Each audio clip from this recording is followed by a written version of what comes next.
Running hurts. Don't get me wrong, it hurts. When you're out training for a long marathon type run or an Ironman, you need to do everything you can do to save your feet. And the best way to do that is with max cushion running shoes. And I've been on a quest to find the best max cushion running shoe out there. Today we're starting a test on the newest of the New Balance shoes. So stay right here because I'm gonna bring you some really great information. So in our quest to find the perfect max cushion foam trainer, the newest offering from New Balance is the Fresh Foam X 840 V1. That's a long name for a shoe, but we're just from here on out going to call it the 840. New Balance says that this shoe is designed for low impact, everyday use, but it is a quality running shoe. It has the most cushioning in the New Balance line. It's got a no-sew upper, which I really like. It's very firm, very controlling, and breathes really, really well. It has a 4mm drop that New Balance is saying is approximate. It uses a molded heel for better comfort and support and stability at the back of the shoe. I could feel that. I like that quite well in this shoe. And has the approval of the American Podiatric Medical Association. I haven't seen that in a shoe that I've reviewed yet before. The whole shoe itself dries really, really well. I've run it in the rain and I've sweat in it and I've had to pour water over my head to cool off. This is Florida, very hot here, and it dries quite well. But I have to say, no mention anywhere from New Balance of any recycled material used in this shoe at all, though that may not be right, but I don't see it mentioned on their website. Both men's and women's shoes come in 3 colors. In the men's, they come in a predominantly black, a predominantly blue, and the one I chose, the gray, which has a gray ghost feel. Really kind of a cool looking shoe. I really like the look of this shoe. The women's colors are a matching black, a grapefruit, and a matching gray, all with raspberry highlights. Now, you think you're not gonna be able to find a size that will fit you? Well, I beg to differ with you on that one, because the men's come in 32 total sizes. That's size 1 through size 20, with half sizes starting at 1.5 all the way up to 11.5. It also comes in wide and extra wide sizing from sizes 7 to sizes 16. I went with the 11.5 wide, which is the size I generally buy in a shoe, and it seems to fit quite well. Now on the women's side, there's 44 sizes that I count. That is size 5 through 13 with half sizes all the way up. Also, each one available in wide and extra wide that excludes size 5.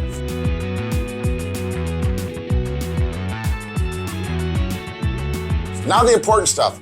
I score all my shoes in 5 categories that include appearance, fit and available sizes, running performance in sand, in wet, and in dry, great running conditions.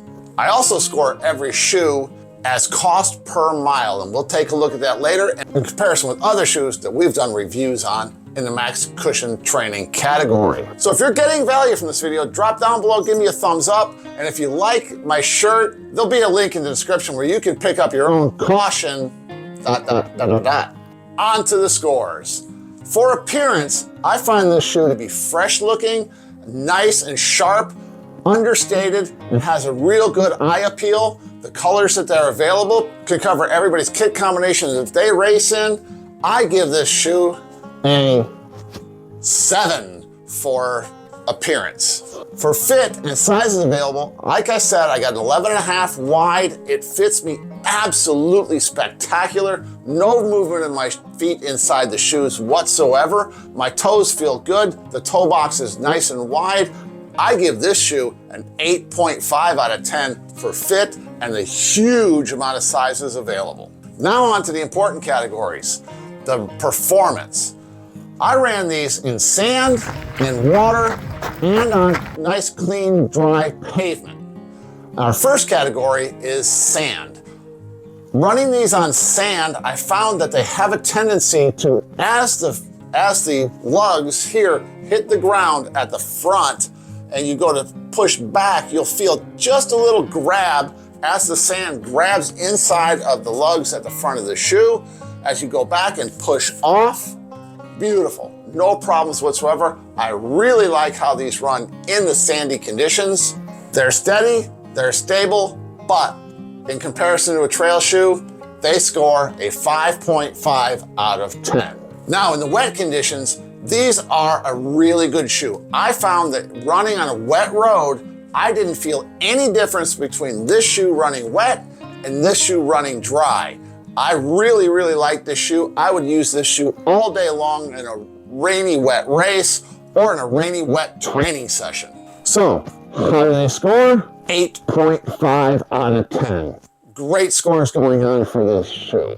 Now, in clean and dry conditions, this shoe runs good. Does it run great? No, this is not a performance shoe. I don't feel like I get any springiness off of it on the push off. Being light, coming in at just over 14 ounces, this shoe itself, and not having that mushy marshmallow feel that you get in some max cushion shoes, I do score this right in the middle of the pack with a 5. Bringing our grand total on this shoe to 33.5. Good job by New Balance in bringing a quality shoe to the market. All that said, it really comes down to cost per mile. How much does this shoe cost to run versus other shoes that we've done comparisons to? Our contenders in the past are the Hoka Clifton Edge, which I've ran 2 pair of those to 205 and 207 miles at a cost of $169, bringing our cost per mile to 85 cents a mile. The On Cloud Monster, I ran to 106 miles. It cost me $138.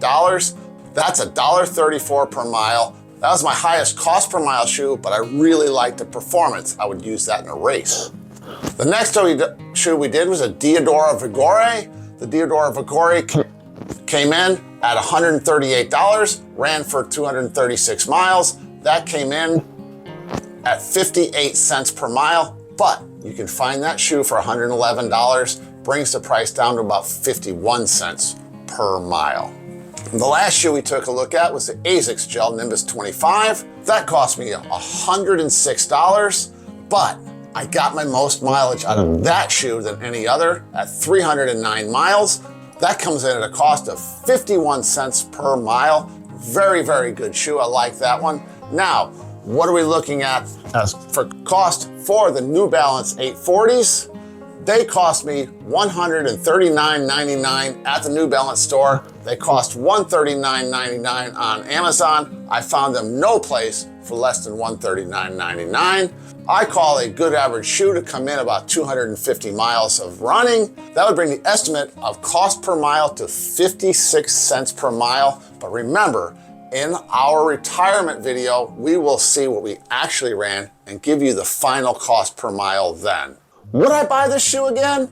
At this point right now, I would. I'm actually planning on going down to my New Balance store, picking up a pair of the all black work ones that they have available that have the non-skid sole. And at this point, yes, I would buy another pair of these for training. For racing, I don't feel them to be springy enough. I like my carbon-soled shoes for racing. Now, some of the other features you're gonna see in this New Balance shoe, you'll find in the retirement video right here. This is Coach John. Boom, I'm out.